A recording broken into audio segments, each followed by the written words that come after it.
All right guys, in today's video we're going to do a quick tire swap. I'm going to show you how I do it.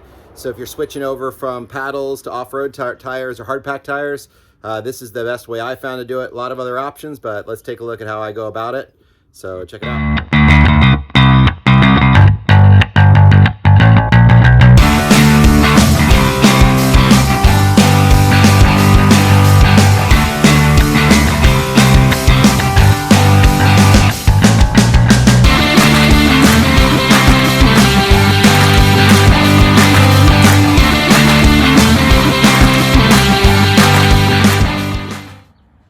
Okay guys, so tire swapping. Why do we need to swap tires? Well, I just got back from the sand, Gordon's Well, for Thanksgiving, and it was awesome. Lots of fun ripping the big bowls. Even went up to Glamis and back, which was great. I've got these pretty inexpensive STI sand drifters on the rear, and I found a really nice set of the Sand Sport side-by-side fronts. So I ran these in the sand, but we're getting ready to head back out to some hard pack. So I'm going to switch back over to my Coyotes with my 15-inch rims compared to the paddles with the 14-inch rims. So the best way to do this is to jack up the front and the rear. If you've already done a Fox tune or messed with the suspension at all, then you've already jacked up the front or the rear. But I want to show you the easy way to do it that I do it, and I built a tool to make this a little easier. So because it goes, you have to get the thing up really high because of the suspension. I have this Daytona Harbor Freight, inexpensive, well, inexpensive for what it is, the 3-ton low profile. This one here is going to be the one that actually has the really long pump. So one pump goes a long way. So I'll show you guys here. That's just one pump. So it goes up pretty high pretty quickly, which is awesome. So when you get under the Can-Am X3 on the front, there is a little beam right here. You don't want to be jacking it up right on that beam. You want to actually have it on each side of the beam. So you already have to put a block of wood on the end. So I made a specific block, and what I did was I've got it with this little U shape in here, this little channel. So the channel happens to be the exact same size as the end of my jack. So that way when I jack the back end up, I do this a little bit differently. But for the front end, what I'm gonna do, and I'm gonna show you how this goes, is I'm gonna set it right on there. I'm gonna bring it up for you guys. I'm gonna get right to where it's supposed to go so we can take a look. So you can see there, this little guy is going to run right in the channel. So my 2 plates of wood, my little blocks here, which are like little, I don't know, little about 1/2 inch, 3/4 inch little plates are going to go right there. I'm going to realign this thing really quickly, just to make sure everything's lined up correctly. And then I'll jack it up here for you so you can take a look. So give me 1 second, let me realign it. All right, so I've got it aligned. So you can see there, the channel runs right down the center, and the little plates are going to go right there. So when I get it up here and I compress it on it, we got a nice gap right there where that channel's in the center. And then you can just jack it right up. Now, you notice I got 3 2x6s here. That just helps really get the thing nice and high. Even with this really, the long reach jack, which is a pretty high-rise jack. There's some more that are more expensive out there that'll probably go quite a bit taller than this. But for Harbor Freight, which I just like their inexpensive stuff and I seem to have good luck with it, so I like to use it. Having a pretty good block like this is going to make a pretty big difference. And you can see again, all the weight is going on these plates, and we got the center channel. And then when we get to the back, we can flip this over, which I'll show you in just a minute here. So what I'm going to do is I'm going to jack the front end up. I'm going to pull off these front tires. I'm going to throw my other guys, and I'll show you how it looks when it's all jacked up. One quick reminder before I pop this thing up is make sure that you take the brake loops to the lugs before you jack it up. So that way you can put the pressure on it right there while the car's down on the ground. It's just a lot safer than trying to do this when it's up on the jacks. So again, just kind of break them loose a little bit. Don't take them off. You'll take them off once you get it elevated. But I'm going to take care of my fronts first, finish breaking these loose, jack it all the way up, and we'll swap some wheels real quick. One last safety reminder too before you jack the front end up or the back end. Make sure it's in park. That's number one. And then also what I like to do is I like to chock the wheels. So that way we just make sure it's not going anywhere. You're especially going to need to do this when you lift the back, because when you lift the back, when it's in park, there's no brake on these front wheels. They can spin. So got to make sure you're really careful about that. All right, so I've broken the lug nuts loose. Now I'm going to just jack it up so I can access getting the actual tires off, and I'll show you how quickly I do that. All right, so to make this simple, we're ready to jack it up. I got my 4 lugs. I got my wheel, 4 lugs and a wheel ready on each side.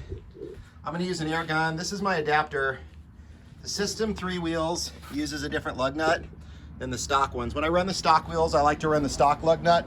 I feel like it just seats a little bit better. And then if I'm gonna run the System 3s, I run the special lug nut that's designed for those. So now that everything is in park, chalked, prepped, and ready to go, I can lift it up, get the wheels off, and I don't have to spend a lot of time with it up there. So here we go, jacking away. So it's gonna take a little bit because it's pretty high up there. I'm kind of on an angle a little bit, so I'm not a big fan of that, but it should work fine. So you can see the suspension coming up. You hear a lot of creaking and cracking, which is pretty normal. I like to take a look, make sure there's clearance on everything. That way nothing's like binding or causing any problem or hurting anything. All right, almost there. You can see how, let me step back and show you.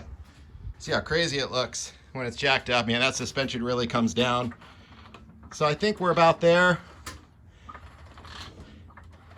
So we want to come over and check. Not quite moving yet. So almost home.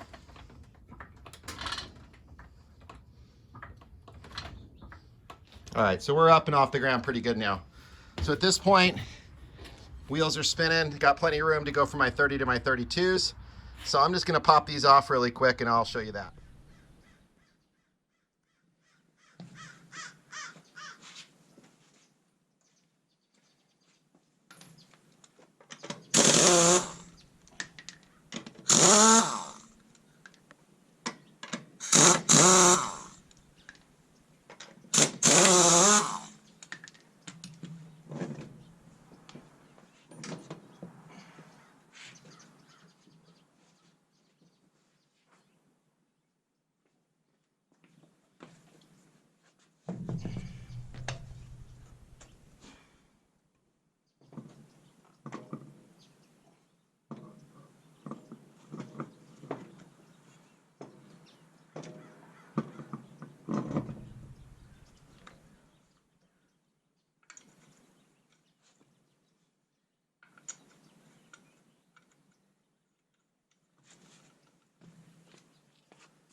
All right, so that was one side, pretty simple. Knocked it out pretty quick. So I just used the air gun just because it makes it a lot easier. It goes a lot faster. Cheap Harbor Freight one. Again, works great for this particular purpose. So I set it down. I didn't want to over snug them because you are supposed to snug them to a specific torque. So I didn't want to overdo that at this point. I just wanted to get it on there and seated. So I'm going to knock out the other front one. I can drop it right back down and then I can torque them and then the front's going to be done. So let me finish that off camera for you. Okay guys, so both sides are on. Again, we're not torqued. We're just on snug with the air gun. And now what we're gonna do is slowly bring the front end down. No big deal. So there's our little wood block. So we got that back. So what I'm gonna do, which I'll show you in a second, when I go and do the back side, I'm gonna flip this tool over and I'm gonna do it like this. I like having more of a flat surface for the back because it's running across the back of the skid plate. But before I do that, I don't want to forget. So I'm going to go back and torque this to spec. Just look up what wheels you have. System 3s have one spec. The Can-Am standard wheel I think has a slightly different spec. They're really close. But just make sure you get everything torqued down to the spec so that way your front end's done. You don't forget about that. Definitely don't want a wheel coming off when you're out in the desert and the trails. All right, so let me torque these down so I get that done. I'm gonna pull the car forward and I'll show you how I do the rear. Pretty much the same thing, but I'll show you the differences. All right guys, so I'm ready to do the rear. So I've chalked the front. We're in park, which doesn't matter as much on the rears because they're off the ground and that's where the brake would basically occur anyway. I've got my lugs broken loose. I've got my new lug nuts and my wheel and tire right here. Got my air gun ready. So everything's all prepped and ready to go. There's my other tire. So you can see what I did with my little block I made. So I flip it over so it's just a little bit more of a flat going across the back. I like that a little better. It also kind of slots in there to where it keeps the jack nice and stable.